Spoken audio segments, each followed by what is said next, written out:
We are not going to talk about global recession or all the doom and gloom stuff till the very end, because I don't want to do that to our poor viewers that tune in for our motivational. Oh yeah, I am the optimist. You are the pragmatist. I forgot I have to introduce that. But I don't want to talk about the world coming to an end until the end of the show. So let's make that the last topic. Can we agree on that? Yeah.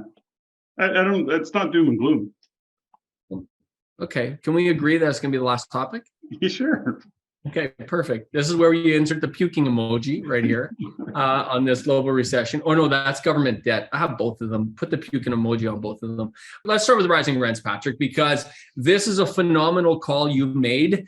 You love to look at the economy. You love to look at the map, at the picture of the economy and how it all works together, because the economy is this super complex kind of machine, and one gear goes out of whack here and it affects a lot of different things. And you're really great at, number one, seeing all that, but also anticipating it. And you love that mental game. You love that. And you've been talking about rising rents for a while, how as soon as affordability became an issue, you said, listen, rents are about to go through the roof. They're going to continue to go through the roof. And you said this, and I'm giving you credit here. I just want to point out, I'm giving credit where credit is due.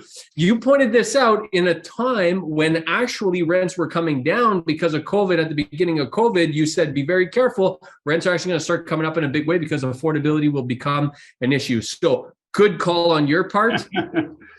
Well, I think there's something that we have to get grounded in all the time. We talk about it. We hammer this drum called don't be an emotional investor, be a kind of pragmatic, strategic investor. Look at the data. Don't make emotional decisions, make data-driven decisions. Well, data-driven decisions is what plays out into the future. And what happens is emotionally and mentally, we can get caught in the moment, the next 30 days, the next 90 days. And we can even think we're looking out into the future when we're talking 6 months, 10 months. And guess what? As real estate investors, we actually have to look out further than that, because there's lag time that's happening in all circumstances economically. And we have to anticipate what that lag is going to bring us. So when we look at the increase in immigration, the government back in 2020 was saying we are going to open up the gates. Now, they weren't able to in 2020. So for me, it was like, okay, well, they're going to. Well, that's going to drive demand.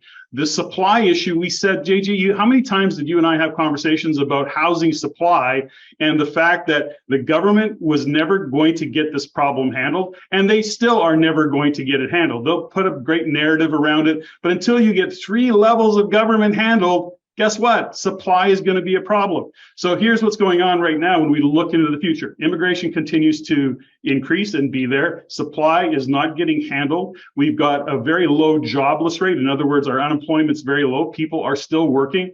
And as much as we've got these fears around a future recession, and I don't disagree with it, by the way, what I'm saying is that as investors, we still need to be the rental housing providers that are going to fill the gap. And that's what people are missing. They're caught in the emotion of what's happening today, all the headline news. I was looking at an article today. Just let me rant for just 1 second. I'm looking at an article today, and I'm thinking to myself, well, this is relevant, but it's a month old.